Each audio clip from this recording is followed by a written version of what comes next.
adab syariatul Islam dalam memberi kepada fakir miskin atau anak yatim atau jompo dan sebagainya adalah orang yang memberi itu langsung datang ke rumahnya masing-masing. Ini diantara apa yang dilakukan oleh baginda Rasul Muhammad Sallallahu Alaihi Wasallam, dilakukan oleh keluarga baginda Rasulullah dan mereka para sahabat, diantaranya Sayyidina Imam Ali Zainal Abidin. Itu beliau setiap ba'da subuh berjamaah kemudian zikiran, selalu beliau mengitari kota Al-Madinatul Munawwarah. Beliau ambil dan beliau pikul makanan untuk satu harian sebanyak 100 kepala keluarga orang-orang miskin. Beliau panggul, Masya Allah, tuh di situ ada gandum, di situ ada apa semuanya, korma dan sebagainya untuk satu hari. Besok satu hari berikutnya beliau melakukan lagi. Nah, ini etika sedekah rahasia. Shadaqatus sirri tutfi'u ghadabar rabb. Sedekah rahasia itu mampu untuk memadamkan murkanya Allah. Biasakan kita sedekah rahasia. Bagusnya kalau kita ngasih kepada anak yatim, kita yang langsung datang ke rumah anak yatim. Waalaikumsalam. Terima ya. Balik lagi. Waalaikumsalam. Kita datang, kita yang datang. Kenapa sih harus kita sombong-sombong banget? Kita mengadakan lebaran anak yatim. Oh, di situ ada 1000 anak yatim. Ingat jamaah, di situ anak yatim ketika dikumpulkan pecah hatinya. Ibu, anak kecil ketika dikumpulkan bareng anak yatim, apalagi katanya santunan buat anak yatim, pecah hatinya. Mentang-mentang saya anak yatim, saya digini-giniin banget, gitu kan? Itu anak yatim bakal merasa. Kalau ada yang sudah melakukan seperti itu, nggak ada masalah, mudah-mudahan Allah terima.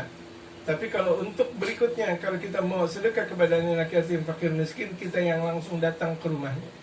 Kita mau kasih korma ke rumahnya, kita ngasih beras ke rumahnya, kita mau ngasih apa semuanya ke rumahnya. Itu yang lebih istimewa. Itu yang sangat istimewa. Jangan biarkan mereka datang ke rumah kita. Lagi kenapa emang? Mau sombong? Mau riya? Mau biar dianggap bahwa kita memberi? Enggak. Bagusnya kita yang langsung ngasih. Tadi kan ibu bilang etikanya dan adabnya apa? Ini yang sebaik-baik adab yang dilakukan oleh baginda Rasulullah, keluarga dan mereka para sahabat. Jadi Rasulullah, keluarga dan sahabat selalu peduli kepada anak yatim, tapi nggak kelihatan. Modelnya seperti ini. Jalankan hal seperti itu, indah. Orang yatim tersebut nggak ketahuan bahwa dirinya disedekahi. Janda-janda nggak ketahuan bahwa nggak ketahuan bahwa dirinya disedekahi. Orang tahunya ada, alhamdulillah. Dan dia juga yang sang pemberi sedekah aman, nyaman dia, karena dia lakukan lillah tabaraka taala, ikhlas karena Allah subhanahu wa taala. Jadi kalau misalnya ada lebaran anak yatim, sedekah anak yatim, bagusnya seperti itu. Kita yang langsung datang ke rumah anak yatim. Ada dua rumah, ada tiga rumah, ada empat rumah. Kalau misalnya kira-kira kita nggak kuat, kita bentuk panitia.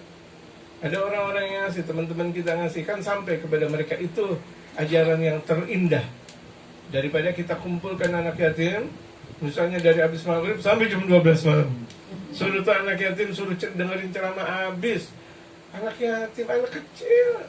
Udah gitu terkadang dia bawa beras 50 kilo, ya jatuh, nyusruk. Apa? Nggak bawa, akhirnya jatuh. Ya Allah, kesian nggak?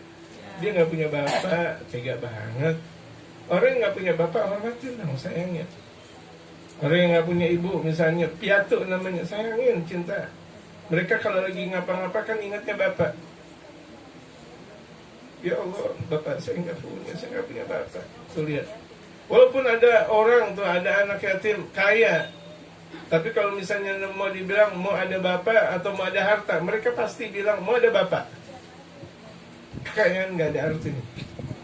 Ditanya, nah mau bapak, mau harta, mau bapak, balik lagi bapak dan bapak, masya Allah. Betapa berkahnya sang bapak. Makanya kalau anak yatim sudah nangis, arasnya Allah subhanahu wa ta'ala bergerak. Jangan buat nangis anak yatim. Jangan kecewa anak yatim. Jangan omelin anak yatim. Emang benar juga sih, terkadang anak yatim ngeselin. Biarin. Nggak punya bapak dia. Dia butuh perhatian kita. Ketika tuh ada anak yatim ngusulin, itu butuh perhatian kita. Kita nggak maksimal atau kita belum maksimal untuk memperhatikan mereka. Mereka biar saya mau diperhatiin, bukan berarti tuh kita nikahin emaknya, bukan. Bukan berarti kita nikahin tuh janda, bukan. Kita perhatian kepada anak yatim bukan artinya nikahin emaknya. Jangan salah kaprah. Kita sayangin anaknya, kasih kebutuhan. Kalau nggak mampu banyak ya sedikit.